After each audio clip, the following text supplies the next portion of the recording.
Hello, this is Father Louis Skirty, Friends of the Word.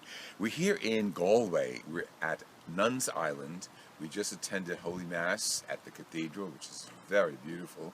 We'll get back to that later. We'll see some other in-sight pictures of the cathedral. And here we're at the poor Clares convent on Nuns Island. The chapel is in the back, and you see the cathedral in the distance.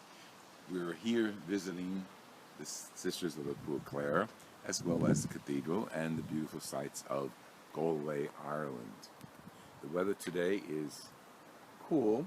It already rained. It rains at night. Wake up in the morning to a wet mist. And then by noon, the sun starts coming out, and here we are enjoying the beautiful weather and scenery and architecture of the Galway Cathedral in Galway, Ireland. We'll be back with more selections from our visit to Ireland and the poor Clares. This has been Father Louis Skirty with Friends of the Word. Hello, this is part 2 of my interview with Sister Colette, novice mistress here at the Poor Clares Monastery in Galway, Ireland. Sister, thank you very much for having us here again. I thought we'd begin section 2 of this interview by explaining this. It's a very unusual structure, and I think coming to a convent in which there is cloister, we'll explain what that is in a few seconds. It's interesting to understand what this is all about and the origins of this, what we call is a screen. So we're going to go back to Sister Colette, and she's going to give us the insight as to what this is. Also, you have to realize, as Sister will explain, that this is a secluded convent. It's in the middle of Galway. It's a location of prayer. You'll understand that as we continue. Okay, Sister, thank you very much again for the interview. Let's explain what this is and the origins of the concept.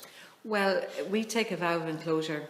We're a contemplative monastery, a monastery of contemplative nuns, and some orders that are similar to us observe enclosure but don't take a vow of enclosure, but for ourselves we actually take a vow of enclosure. So we have the 3 traditional vows that religious have: poverty, chastity and obedience, and we take a 4th vow of enclosure. So the grill, we call it the grill, is a symbol of the enclosure. As you can see, it's not going to keep me out or keep you in, or the other way around, keep me in or keep you out. It's a symbol of a deeper reality, and really it's a symbol for every Christian that there's a place in our heart where only reserved for the Lord, for our relationship with the Lord. And this is a symbol of that there is a sacred, like a holy holies within our hearts and within every Christian heart, where we can meet Jesus face to face. And we renovated this building, as explained to Father Louis, in 2009, and we were wondering, the counter would have been sufficient. Okay.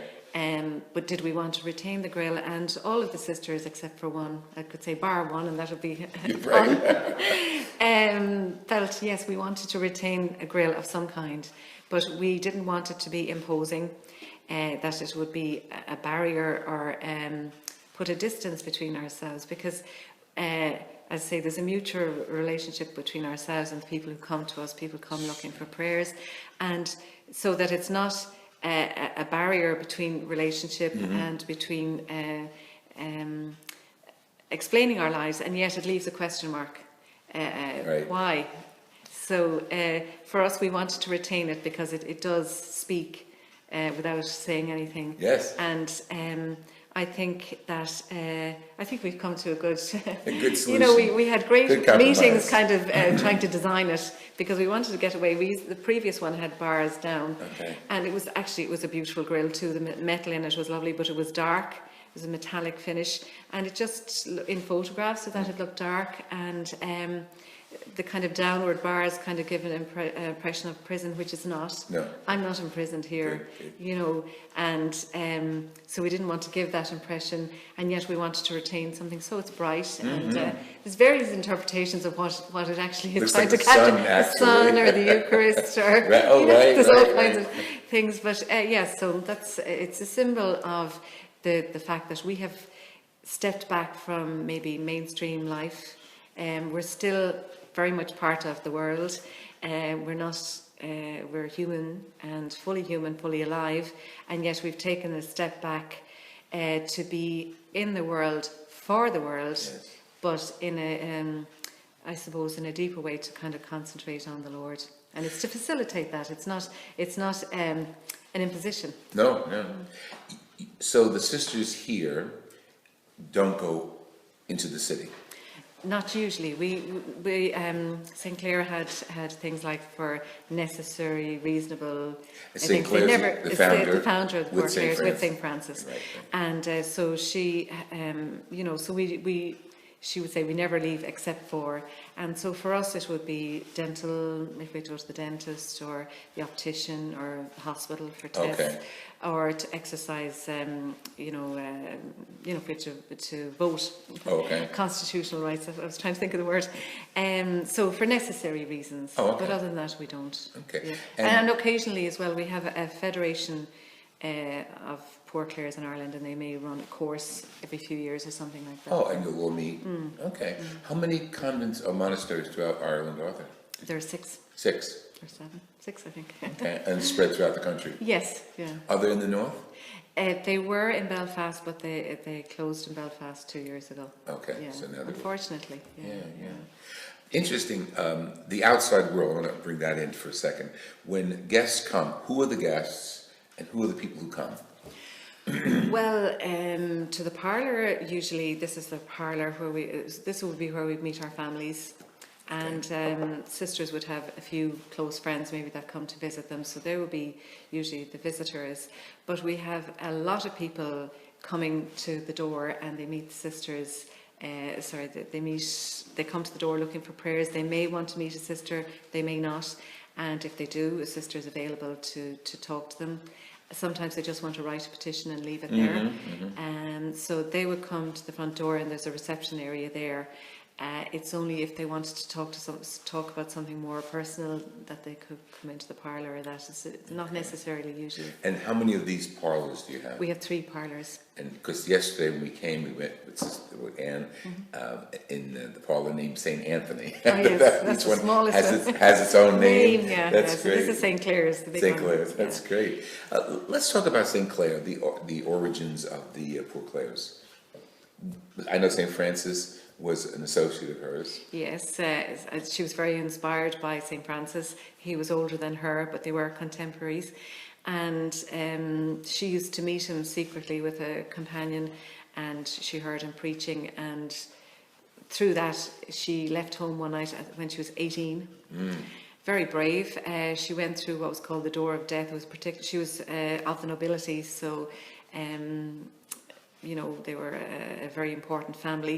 It was expected that she would marry strategically, but that wasn't what she wanted. So one night, Palm Sunday, in the middle of the night, she ran away with her friend. Her companion went with her to accompany her. Went to the Portiuncula, which is just outside the city of Assisi, and that was the centre of the Franciscan order. So St. Francis received her into the order at that stage. So at that stage, it wasn't even the poor Clares. She was received by St. Francis, who had it's just male companions. Right. So I'd say he didn't know what to do with her really. So he brought her to a Benedictine monastery first, and then to another monastery. And then they came to San Damiano, which was one of the churches that St. Francis rebuilt. Yes. And that was where she lived her religious life. She left home in 1212 and she died in 1253, 1254, around that. For further information, you have to go online and research Portiuncula, Assisi, San Damiano, of course, St. Francis, because you'll have all of the locations which are there now, very well attended and visited by people throughout the world. And Portiuncula is a little chapel within a huge church, Santa Maria degli Angeli, which is Our Lady of Angels. And that Portiuncula is a little chapel, and in that building is where St. Francis died. So going back to Sister. So he received St. Clare there, and he cut her hair. That was part of the reception ceremony. And she had beautiful long blonde hair. You wouldn't associate it with an Italian, really. And they still have her hair. And then so he brought her to this Benedictine monastery, which it was a papal sanctuary. And her uncle, who seems to have been the father, must have been off the scene at that stage, possibly dead. He came after her because she was valuable. And when he came in, she held the altar cloth, which was showing that she was taking refuge and claiming the papal protection, and took off her veil to show her shorn head, that she had made the consecration, so he couldn't touch her. And he didn't either, yeah. So they knew what they were doing. They hadn't thought out.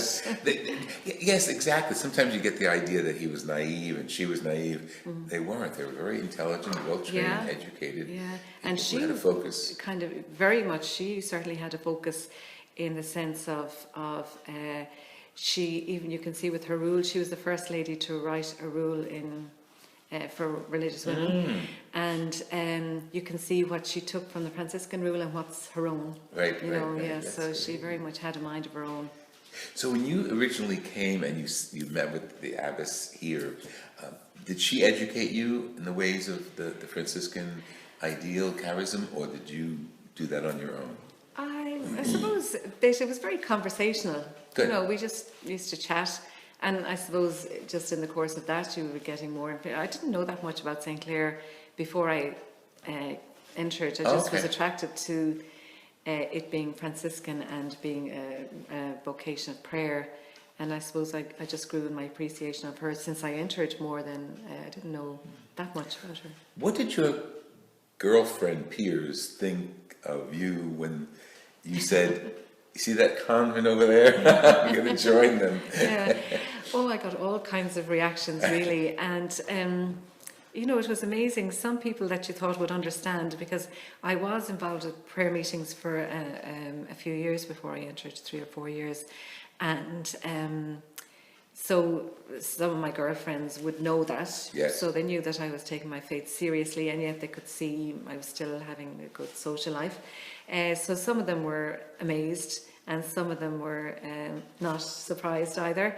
And but some of the people that I thought would understand more, maybe in the prayer circles, kind of didn't get it at all. Yeah, and then other people that maybe weren't even practicing their faith could really get it. It was really amazing. It was an amazing journey, really, because I suppose in coming in, you're saying goodbye to a lot of different things, a lot of different people, and you get a chance to say things that we don't normally say to each other as friends or family or relations, that maybe we only say when we're dying. And so it was a painful journey in many ways, but it was a beautiful journey. And yeah, because you were being called. I mean, yes. From inside. I mean, Yes. so your heart was focused. That's great. Typically, a young woman comes. What is she going to expect when she's all stages of inquiry, discernment, novice? What should she expect here? Okay, well, I suppose when somebody is thinking about it first, it's good to make contact, because like with the internet and social media and everything is fantastic. Yes, because it's great. You know, you can check out different websites, read, look at video clips like this even, and it gives you a feel for what it's about. You know, you have this stirring in your heart, and you're just kind of wondering, is it this? Could it be this? Do I really want this? And then you have the possibility to investigate without making kind of a big commitment. You know, so that's very good. There's an awful lot of information out there, and to be discerning about where you get the information for, because of course there's misinformation as well. Sure. But really, personal contact is so important. That's good. Because we can have, even watching an interview like this, we can have a completely different idea of what the reality is like. Right. And to come to the place, first of all, there's something about each individual place. You know, I had thought maybe a Poor Clare monastery, not in Galway, and I had gone to visit a few of them, and you get a sense of... Oh, interesting. Yeah. Good. I think I was expecting a thunder and lightning, or a flash of lightning when I got to the right one. That didn't happen. No. But there was a sense of rightness.